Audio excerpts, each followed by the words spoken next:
This Thanksgiving, you may be thinking of ways to give. While food donations are definitely important this time of year, there are also those in need of blood. There is still a critical ongoing need for blood donations. The American Red Cross is encouraging African Americans to donate because it can save lives, especially those with sickle cell disease, a health condition that one Brooklyn Park man says carries with it unfair biases and prejudices as it affects communities that face barriers to health care, leaving some without proper care and medication. We have to address systemic racism in the medical profession and hospitals that sometimes treat patients of sickle cell in a very negative way. We dive further into the need for more African American blood donors this holiday season. CCX News reporter Nina Bupasavan has more on the man who has a love for advocacy and equity birthed through his daughter who has sickle cell disease. Trusted messengers are so important. Just saying the Red Cross is coming and give blood doesn't work in my community. It may not work in the Asian community, Latino community as well. With the African American community, we've had things like the Tuskegee experiment. We've had a mistrust of health care, which blood donation would fall into. James C. Burrows II is a leader in the health community, working to bridge gaps and inspire action. He also has sickle cell trait, an unknowing that led him down a painful path with his now 9-year-old daughter, Teresa. It's like a piercing pain. It's a pain that affects her walking. It affects her doing gymnastics. It affects her doing things that a normal kid would do. Born with sickle cell anemia, Teresa spent 66 days in the hospital when she was born. She would wake up consistently with pain in her legs and also her arms. When you have sickle cell, those cells end up in a sickle shape, so they get stuck. They get stuck by trying to flow through your blood system, and when they get stuck, they injure things that need oxygen. There is still no cure for the inherited red blood cell disorder that disproportionately affects African Americans, but patients often require blood transfusions for treatment, and donations from the same race and blood type have a unique ability to help patients fighting the disease. This is what I have to do. I have to do blood drives with Teresa and myself to make sure people from our community want to give blood. Burrows brings people out to donate by going to community members, creating a space of inclusion and trust. The more people know about it, you can then have conversations that are just not isolated to one group. You're talking about how this impacts the community and how we all need each other to support this work in order for it to get better. Nina Bupasavan, CCX News. The City of Crystal is partnering with a community-based nonprofit to help seniors with household chores. The company is called Senior Community Services, and the City of Crystal uses its home program to help older residents with property maintenance, lawn care, snow removal, painting, and other needs.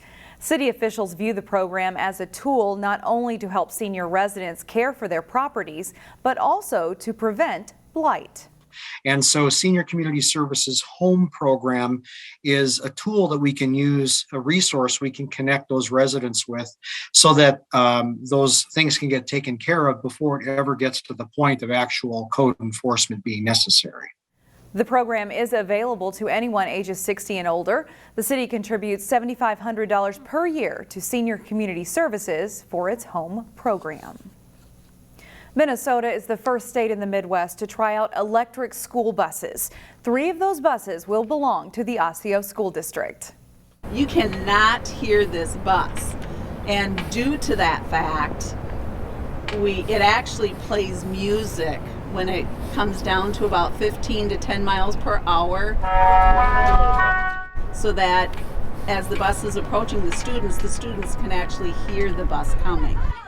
North Star will service the buses that the Osseo District will be using. The Minnesota Pollution and Control Agency provided more than $2 million in grants for the project. They hope to gather data and information about the bus's performance and reliability. These buses do have regenerative braking, and so we can recover some of that energy during the route, and that's one of the reasons why school transportation does make sense, is we are a stop and go business. We're picking up at corners, picking up kids, so we're on the brakes a lot, so that regeneration is a real possibility. There are 8 buses in total that will be piloted around the state. Some Osseo students have already used the buses to get to and from school. The City of Brooklyn Park is ready for winter sports and activities, and Park Center students have enclosed the space for the winter months. Here's Neil Persley.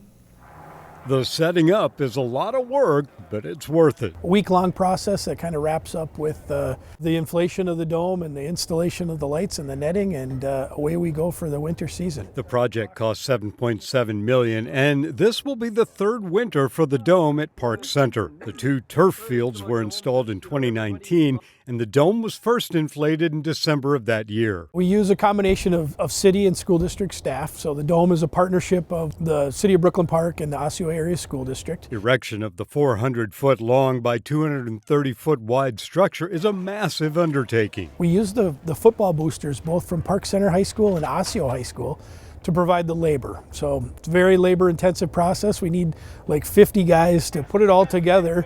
And what better way to do that than use high school football programs in the area and then pay them for their booster clubs for the work. The dome goes immediately to use and is multifunctional. Tons of soccer rentals, fall softball or indoor softball rentals, flag football leagues, open dome times on Friday nights for the community to come in and throw a football or kick a soccer ball around. Scheduling and information of the Brooklyn Park Sports Dome can be found on the City of Brooklyn Park website. In Brooklyn Park, Neil Persley, CCX News. If you're ready to toss the pumpkins and jack-o'-lanterns out, consider feeding them to the pigs. The City of Plymouth will accept your discarded pumpkins, gourds, and apples at the Plymouth Maintenance Facility parking lot from now until Monday, November 15th. Then they will become food for farm animals. Just look for the dumpster with a pumpkin drop sign on the west side of the facility, right across from the gas pumps.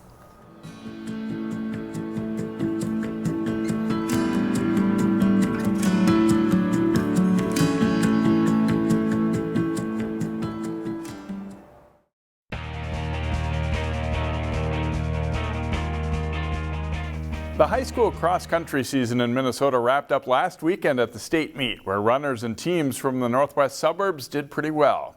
In this week's CCX Sports Spotlight, we meet a pair of teammates from Armstrong who excelled this season. It was a pretty special season for Armstrong cross-country runner Noah Breker. Noah is the best runner that I've coached in my 19 years of coaching cross-country. He capped a junior season full of accomplishments that included Northwest Suburban Conference and Section 6 titles by finishing second at the state Class 3A meet. The goals got bigger as the season went. I don't really know what I expected going in to beginning of the season for state-wise. I knew I was competing up at the top, top 10 most likely. This is his 5th year of cross-country, and he's been improving steadily all the way along. He works hard, and he does all of the little things that really help him to be a solid runner. I was ranked top 5, I think, and I was like, I won Malacca. I know I can do better as top 3, and then I beat Sam out at sections, and my goal was to win state. The Armstrong success didn't end with Breker. Fellow junior Alex Omodt placed 10th at the state meet. State was a blast, and me and Noah have pushed each other throughout the whole season, so it's nice to have a race to see all of our results really finish through, and it was a lot of fun. Breker and Omodt have been running with and against each other for several years, and they've made each other better. My 8th grade year, I was like, I want to be top in state, and Noah wanted to chase that goal as well, so we really pushed each other to get that goal. We train together every day. We've known each other for 5-6 years almost. Back then, we set each other goals. We've pushed each other for those goals. It's kind of just an ongoing competition.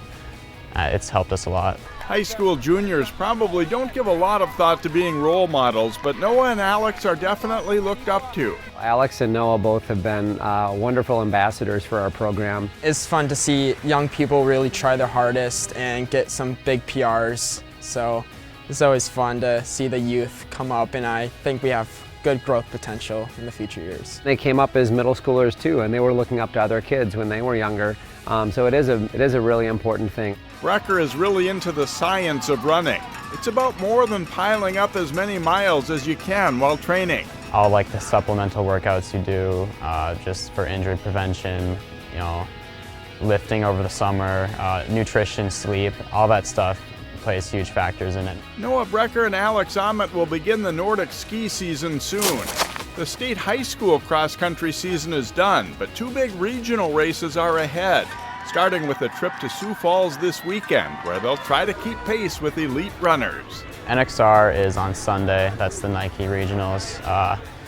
I would have wanted to qualify for NXN Nationals, but that was canceled this year. So I'm just hoping for like a pretty good time, hopefully like 15:10 maybe, and maybe a rematch against Nick. All those same guys will be there, so it's going to be another pretty competitive race. After this weekend's NXR race in Sioux Falls, Breker and Omodt are planning to compete at Foot Locker-sponsored East Bay Regionals in Kenosha, Wisconsin, November 27th. The state football playoffs started this week. John Jacobson has highlights from one local game. Woodbury and Maple Grove meeting in the snow and wind in the Class 6A quarterfinals. Crimson running back Derek Jameson rips off a big run here. He'll go 59 yards for a touchdown to get Grove on the scoreboard first. Jameson rushes for 219 yards and 2 touchdowns in the game.